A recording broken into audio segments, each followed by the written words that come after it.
number 5. Joe Burrow. Ooh. He led the NFL with 4,918 yards and 43 touchdowns. On his way to his second Comeback Player of the Year award, Burrow is arguably the most accurate quarterback in the league, completing over 70% of his passes while leading the league in pass attempts. His 11% off-target rate is also the lowest among starting quarterbacks. Last season, Burrow became the first player in NFL history with 250 passing yards and 3 passing touchdowns in 8 straight games. All that, and his team still didn't make the playoffs. If quarterback is the most important position in all of team sports, why did the Bengals spend more time outside of the playoffs than in during the Joe Burrow era? So Joe Burrow checking in at number 3 on the other list. CC, I'm not surprised he's on your list. I guess I'm a little surprised he's at number 5, but you did just give the explanation that you're weighing team success as well as individual success, and Joe Burrow and the Bengals out on the outside looking in the past 2 years. That's it. I mean, that's what it really comes down to. So let's keep this thing moving. Number 4. Jalen Hurts. Ooh. He's a winner, man. I don't care about the methodology. I don't care that he has a really good supporting cast. I don't care that he has a really good defense. I don't care what you think about his head coach.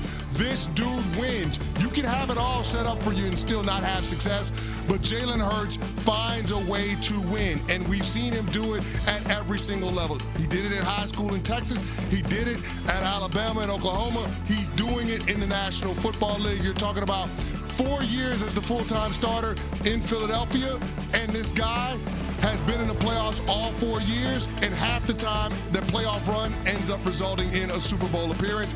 And then, oh, by the way, we're talking about somebody that has outplayed Patrick Mahomes several times in the postseason. So that's special to me, and I don't understand why people want to knock or diminish Jalen Hurts because he has good pieces around him. I don't know many championship-winning quarterbacks that get it done without a good team around him. So I'm just going to put this out there. I don't understand why we knock a guy for having success at the highest level of the sport because he has good talent around him. Just a reminder that Jalen Hurts was number 9 on the list that we saw from Jeremy Fowler last week.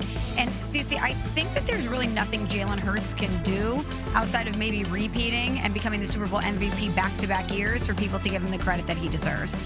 He has done what the other guys above him on these lists has not, which is not only win a Super Bowl, because we haven't seen Burrow or Jackson or Allen do that, but he's beaten Mahomes on the biggest stage.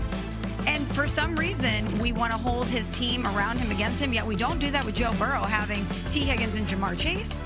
It's like the passes that we give to some of these other guys are not positives for Jalen Hurts. It's confusing. Yeah, I don't get it. And then to boot, you're talking about them trying to change the rules because of a play that Jalen Hurts executes. Mm-hmm. Think about it. They're trying to change the rules of football because of the tush push. It's like them changing the rules around basketball because Lou Alcindor could dunk. Like, he was just so dominant. They literally changed the rules. Like, they're changing the rules of football. They're trying to because of how dominant this one play that Jalen Hurts does that seemingly no other quarterback can do. ESPN Bet Sportsbook. Download the app today. 21 plus. Gambling problem? Call 1-800-GAMBLER. Well, a lot of conversations, CC, over the past week plus about the top 10 quarterbacks in the NFL. You just gave your list of top 5 quarterbacks. Jalen Hurts was in your top 5. He was, what, number 4? That is correct. He was number 4 on your list. He was number 9 on the list that Jeremy Fowler revealed from NFL executive coaches and scouts when they ranked their top 10 quarterbacks in the NFL. And one former MVP had to weigh in on this. Here's what Cam Newton had to say on the 4th and 1 with Cam Newton podcast about where he puts Jalen Hurts in regards to the top 10 quarterbacks in the NFL. It's hard for me to grade Jalen Hurts with the talent that he has around him. Jalen Hurts is a great quarterback, but if we're talking about what they bring to the table holistically, it's hard to judge what Jalen Hurts can do when you're throwing to a guy like A.J. Brown, Devontae Smith. We have tight end skill set. You have a dominant defense, the best running back in the game. Download Madden and see how many stars is on the offensive side of Philly. Like, you got King Henry, Zay Flowers, Mark Andrews, and Isaiah Likely, those guys, that's cool, but when you're comparing, player, Lamar Jackson still shows you why he's an elite player. Josh Allen has to play elite in order for them to play. Lamar Jackson has to play at a high level for the Baltimore Ravens, even though that they have a dominant defense. Patrick Mahomes, he got a lot of talent, but boy, oh boy, you can't put no John Doe in Patrick Mahomes and think that they still gonna win the way they win it. I understand that. Jalen Hurts does not have to play elite for the Philadelphia Eagles to win. So, CC, Cam Newton kind of taking the approach that some others have in regards to Jalen Hurts, saying, look at all the talent around him. I'm not going to give him as much credit for winning not only the Super Bowl, but Super Bowl MVP, because I'm looking at the personnel he has around him, and I say he's not in a more difficult position than some of these other guys. I don't. Okay, I guess to answer a question with the question, show me the quarterback that wins championships without good players around him. Mm-hmm. That's the part that I don't understand. Like, having good players around you doesn't guarantee that you're going to win a championship either. That's the part that's absolutely maddening when we have these debates, when we have these conversations. Look at Dan Marino, one of the greatest quarterbacks of all time. You're talking about a dude that could spin it. He had one of the greatest coaches of all time in Don Shula, the most winningest coach when it comes to wins in the National Football League. You're talking about him having Mark Clayton, Mark Duper, him having a really deep, really good offensive line. Richard Webb, like, you had great players on those Dolphins teams. Dan Marino got to a Super Bowl, didn't win a championship. I don't understand why that ends up being held against you. That just doesn't make any sense to me, Smalls. It is absolutely maddening. It's frustrating that we want to hold it against Jalen Hurts because the guy executes, because the guy wins, because the guy plays at his best when his best is required. Go and look at the 2 Super Bowl performances that this guy had. He had 3 touchdowns in the Super Bowl this past year against the Kansas City Chiefs. He had 3 touchdowns in the Super Bowl that he was in the first time around a few years ago against the Kansas City Chiefs. The guy plays good football in the championship rounds. I don't understand what more people want to see from him. I don't understand why we have to add to his degree of difficulty to win a championship by stripping away the entirety of his roster. That just doesn't make any sense.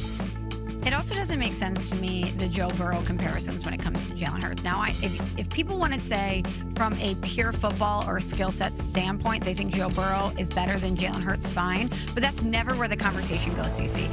We always want to give Joe Burrow credit for beating Mahomes and for getting to a Super Bowl, okay? Well, Jalen Hurts beat Mahomes and outplayed him not once but twice and won the Super Bowl. He did it on a bigger stage and he got the job done. And when it comes to Joe Burrow, we never knock him for having T. Higgins and Jamar Chase. Now, I know holistically the Eagles are much better from a personnel standpoint from top to bottom than the Bengals are. I know that the Eagles have a better defense. You can talk about Saquon. There's a lot more that you can talk about when it comes to the Eagles and personnel, but you never, ever, ever hear people saying, oh, well, Joe Burrow's never not had elite receivers. Can't he get it done without them? That's not part of the conversation.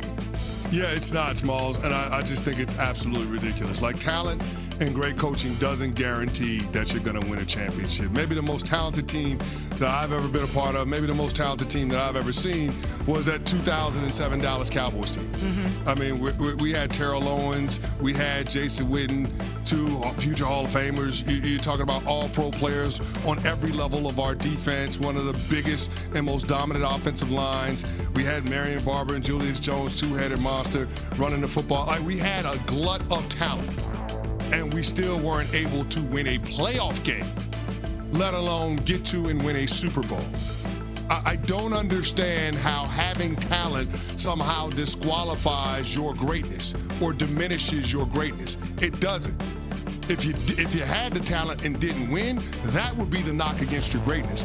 But having the talent and actually getting it done and getting a chip, that matters. So the conversation for Jalen Hurts is just completely out of whack, and I don't understand why people want to continue to discredit this dude.